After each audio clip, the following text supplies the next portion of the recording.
March 15, 2018, 3:47 a.m. A 911 call pierces the silence aboard a cruise ship somewhere in the vast expanse of the Atlantic Ocean. A 16-year-old girl is missing, last seen on deck 7. By the time the sun rises, her phone is discovered abandoned by the railing, its cracked screen a haunting reminder of her absence. By noon, the search is called off, leaving the ship and its crew in an uneasy stillness. 3 days later, Kesha Matthews boards a flight back home to Atlanta. She carries nothing but grief, a heart heavier than her suitcase. At Greenwood Cemetery, she buries an empty coffin. She screams at a grave with no body, each scream ripping through her chest as if trying to summon her daughter back from the void.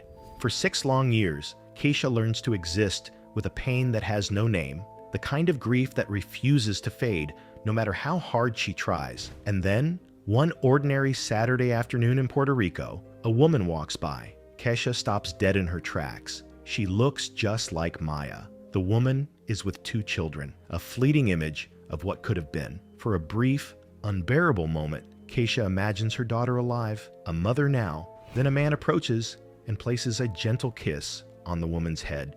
That must be her husband. But when Kesha's eyes meet his, the ground collapses beneath her. Welcome to True Crime Story HQ. Thank you to all my viewers and subscribers for your support. Stay tuned for daily true crime updates, and don't forget to subscribe. Kesha Matthews was born in 1976 in South Atlanta, a neighborhood where mothers worked double shifts yet came home smiling, where church on Sundays held meaning, and where family was the center of everything. She became a single mother at 26, after Marcus, Maya's biological father, died in a construction accident, a scaffolding collapse that left him gone before the ambulance could arrive. Kesha did what mothers do. She survived. She worked double shifts as a nurse, nights, days, whatever kept the lights on, whatever kept food on the table, whatever gave Maya a chance at a life better than the one she'd been born into. Days blurred into nights, years passed in a relentless rhythm. Work, sleep, Maya, repeat. In her late 30s, Kesha returned to school, earning a psychology degree and finally becoming a child psychologist. For the first time in years, she could breathe without the weight of survival pressing against her chest. It was at a hospital charity event that she met Derek Bennett, charming, confident, effortlessly attentive, a man who listened, who made her feel seen after years of being invisible. By 2016, they were married. Derek legally adopted Maya, who was 14 at the time. Kesha thought she had finally given her daughter what every child deserves: a stable home, a father, security, a family. Derek Bennett seemed like the answer to prayers she hadn't even known she'd been whispering. Derek was born in 1979 in Birmingham, Alabama, the middle child in a family where emotional warmth was scarce, where parents provided everything except attention or love. Derek learned early how to get noticed, how to read a room, how to say exactly what people wanted to hear. He built a career in pharmaceutical sales on that skill, making good money, driving a nice car, smiling at all the right moments. Co-workers would later remark, Derek always knew what you wanted to hear. But beneath the charm, there were cracks. 2 previous relationships ended suddenly, leaving women unwilling to talk about what happened. Gambling debts quietly accumulated, hidden behind a polished appearance. Kesha did not know any of this, not yet. Maya Bennett, born in 2002, was Kesha's world. Artistic, curious, endlessly imaginative, she filled notebooks with drawings and carried a camera everywhere she went. Photography was her lens on the world, a way to capture beauty others walked past. For years, Kesha and Maya were inseparable, 2 against the world. They had their own language, their own jokes, their own rhythm. Until, around age 14, something changed. Her school counselor would later recall a shift in Maya's behavior during her sophomore year. She became secretive, withdrawn, avoiding eye contact and spending more time alone. Her best friend noticed the change too. By Christmas 2017, she stopped talking about her stepfather entirely. When Kesha asked her once, Maya's response was simple, chilling in its distance. It's complicated. She changed the subject. Her Instagram reflected the change. Photos of Derek vanished after December 2017, as if he had been erased from her life. Kesha thought it was normal. Teenagers pull away, they need space. By late 2017, the growing distance between mother and daughter could no longer be ignored. Maya barely spoke at dinner. She spent hours locked in her room, stopped asking for help with homework, stopped asking for anything. Kesha tried heart-to-heart talks, movie nights, girls' days, anything to reconnect, but nothing worked. Derek noticed too, or at least he said he did.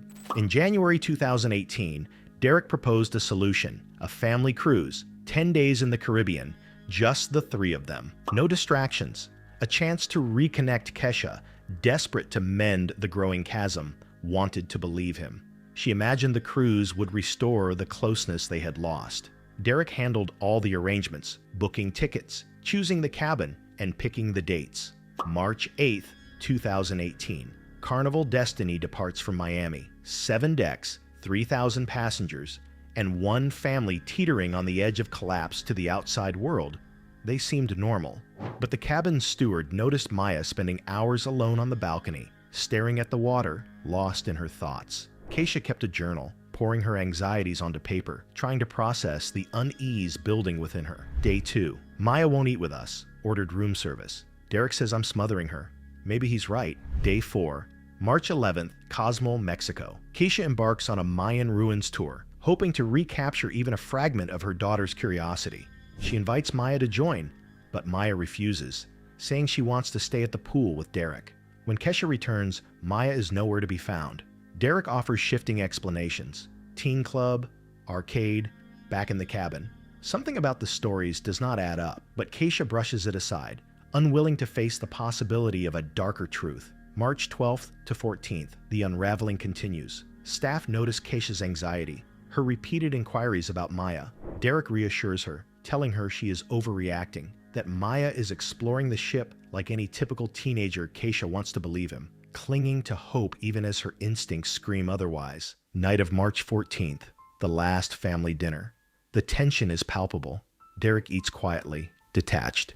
Maya scans the exits repeatedly, her hands trembling slightly, her phone in constant grip. When Kesha reaches for her hand, Maya recoils, as though burned. That night, for Kesha, marks the last time she sees her daughter alive. March 15th, 2:47 a.m. Kesha wakes with an unshakable sense of dread. Maya's bed is empty, the sheets pulled back. 2:51 a.m.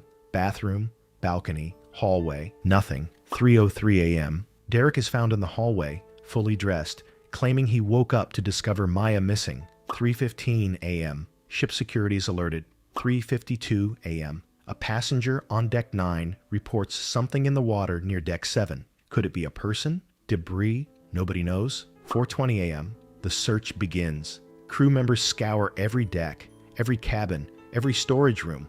Nothing. 6:33 a.m. Maya's phone is found near the railing on Deck 7. 7:10 a.m. Derek sits on the deck, stares, rocking, head in hands. She's gone. I couldn't stop her, he whispers.